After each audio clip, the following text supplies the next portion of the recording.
আসসালামু আলাইকুম, welcome to my channel মা মেয়ের সংসার। কেমন আছেন সবাই?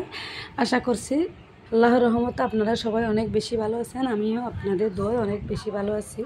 তো বন্ধুরা, এখন হচ্ছে আমি সকালে নাস্তাগুলো করে নিয়েছিলাম। তো দুপুরে রান্নার জন্য হচ্ছে আমি সবগুলো এখানে রেডি করে নিয়েছি। তো আমি এখানে 2-3টে আলু 3-4টা হবে সিদ্ধ করে নিয়েছিলাম। তো এখানে আমি 3-4টা সিদ্ধ করেছি হচ্ছে কয়েকটা দিয়ে দিব শাকের মধ্যে, পাট শাকের মধ্যে। এভাবে পাট শাকের মধ্যে আলু দিয়ে ঘন্টর মতো করে রান্না করলে মজা হয়। তো এখন আমি করে নিচ্ছি আলুর ভর্তা। তো সকালের টাইম, তো নাস্তা তো করে নিয়েছিলাম। তো কিছু সিদ্ধ কিছু ফানি দেওয়া ভাত রয়ে গেছিলো, রাত্রের ভাত। তো ওগুলো দিয়ে আলুর ভর্তা দিয়ে খেলে ভালো লাগবে, এই জন্য তো কিছু ভর্তা করে নিতে চেয়েছিলাম। দেখতে পাচ্ছেন তো খুব সুন্দরভাবে ভর্তাটা রেডি হয়ে যাচ্ছে। তো রান্নাবান্নার মাঝখানে করে তো আমরা সবাই মিলে ফানি ভাত, আমাদের চট্টগ্রামের ভাষায় ফানি ভাত বলি আমরা, ফানি ভাত খেয়ে নেব আলুর ভর্তা দিয়ে।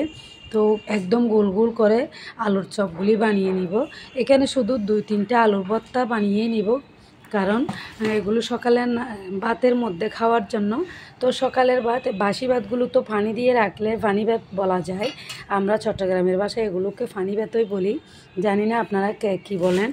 তো এগুলো হচ্ছে ফানি ভাত দিয়ে খাওয়ার জন্য ভর্তাগুলো বানিয়ে নিয়েছিলাম। তো এখানে হচ্ছে ভর্তাগুলো বানানো হয়ে গেছে। আমি হচ্ছে এখন রান্নাবান্নাগুলো করে নিব। তো আজকে হচ্ছে রান্নাবান্নাগুলো মধ্যে দেখতে পাচ্ছেন আমি হচ্ছে মুরগির মাংস রান্না করব, আর হচ্ছে পাট শাক রান্না করব। তো রান্নাবান্নাও শেষ হয়ে গিয়েছিলো, আমরা পানি ভাতগুলো খেয়েও নিয়েছি। তো এখন হচ্ছে বিকালের টাইম, একটু বাইরে বের হয়েছিলাম। কিছু আপনজনকে যদি কিছু গিফট দেওয়া যায় তাহলে অনেক বেশি ভালো লাগে, এর জন্য কিছু গিফট কেনাকাটা করার জন্য আসছিলাম।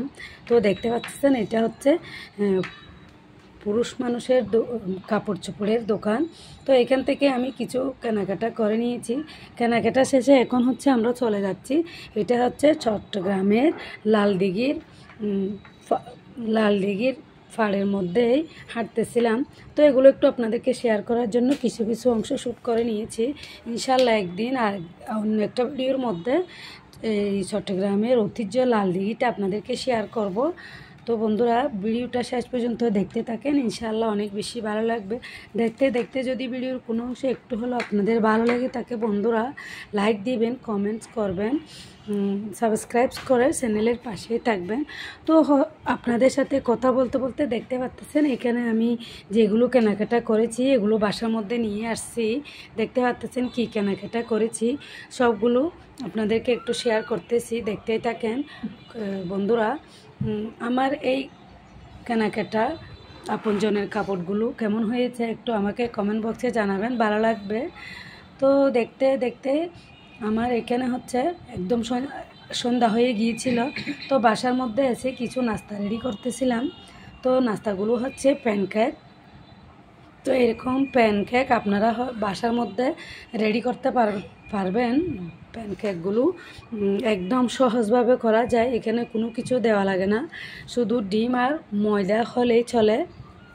একটু চিনি লাগে আর একটু লবণ লাগে, শুধু এগুলোই। তেলও এত বেশি লাগে না। মাশাআল্লাহ খুব সুন্দরভাবে আমার প্যানকেকগুলো রেডি হয়ে গিয়েছিল। দেখতে পাচ্ছেন খুব সুন্দরভাবে প্যানকেক একটার পর একটা রেডি করে নিয়েছিলাম। আমার কাছে এরকম তুলতুলে নরম প্যানকেকগুলো খেতে খুবই ভালো লাগে। তো বন্ধুরা, আজকের ভিডিও আর বেশি লম্বা করব না, এতটুকুর মধ্যে সবাই সুস্থ থাকবেন, ভালো থাকবেন, দোয়া করবেন যেন আরও সুন্দর করে ভিডিও দিতে পারি মতো। আসসালামু আলাইকুম।